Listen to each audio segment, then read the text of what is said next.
Chains of Hate is our take on the cowboy fantasy, but not just any fantasy, a fantasy that really evoked Dead by Daylight, a dark and twisted fantasy. And what we kind of came up with was this John Ford meets John Carpenter kind of thing.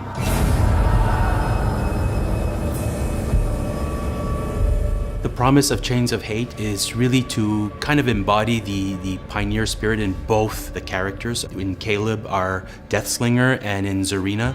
Caleb Quinn, our Deathslinger, he is, to my mind, the entity's personal bounty hunter. He is not a traditional cowboy, he's not a cattle herder. He is innovative, he's creative, he's industrious. He is an engineer by vocation. He is what you would get if Da Vinci had been born in South Dakota in the 1800s.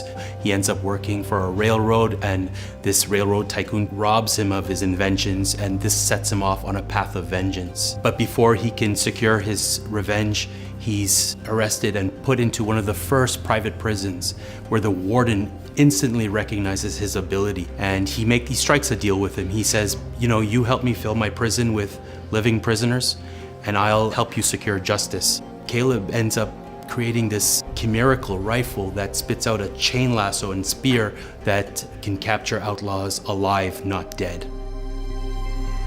Un de nos buts principal, c'était d'avoir un feeling first-person shooter. C'est rapide, c'est intuitif, l'arme est vraiment la star quand j'utilise ce killer-là, mais ça pouvait pas être aussi simple que juste « paf, t'es mort ». Il fallait rajouter la twist Dead by Daylight. C'est là qu'on a pensé à la mécanique de reeling, où est-ce qu'on connectait le survivant avec le killer par une chaîne, et où là, le killer pouvait ramener le survivant vers lui.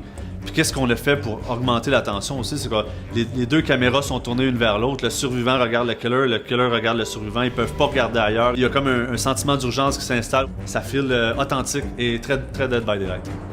It's pretty new for us because it's the first gun rifle we have in the game, and we wanted to add this extra story to it. The Deathslinger, he's someone who's very proud of his invention, and we wanted to show the rifle with his touch. It just feels bulky and way more violent than just a normal rifle. Every time we were adding something, it just felt better and better. We were very happy with the end result. We pushed some of the feature, like the eyes, the nose, and the jaw. You clearly see something happen. We can feel that he's been through a lot. Zarina is our modern-day cowboy with a camera. She's resourceful, she's creative, she's innovative, she embodies the pioneer spirit. Zarina will follow a lead no matter where it takes her. And this boldness and this determination is not only a strength, but it's also her flaw. It leads her into all kinds of dangerous scenarios, and the last of which is a prison where she's actually snatched by the entity. When you look at Zarina, you see that she's confident. Her posture is very straight. She doesn't mind wearing some fashionable stuff. What we have is a level that's our version of Monument Valley. For me, the important thing was if you close your eyes, you feel like you're in the desert. When you walk in the ghost town, in the street, one thing I really wanted the player to feel is he feels like he's being watched by someone, but clearly there's nobody. We wanted to push stuff even beyond from what we usually do. First is the exit gate. We did a specific one for this one. We changed also the fences around, which is a first time for us. We also did a new shack thematized on the Caleb, the Deathslinger. What's around the map?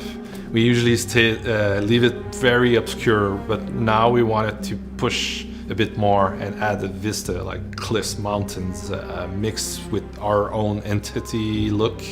By pushing the boundaries with a new level, adding those extra elements in the environment to make it a richer experience, I think it's bringing the game to an all new level. Je pense qu'on est rendu à un point où est-ce que on se surpasse d'une fois à l'autre.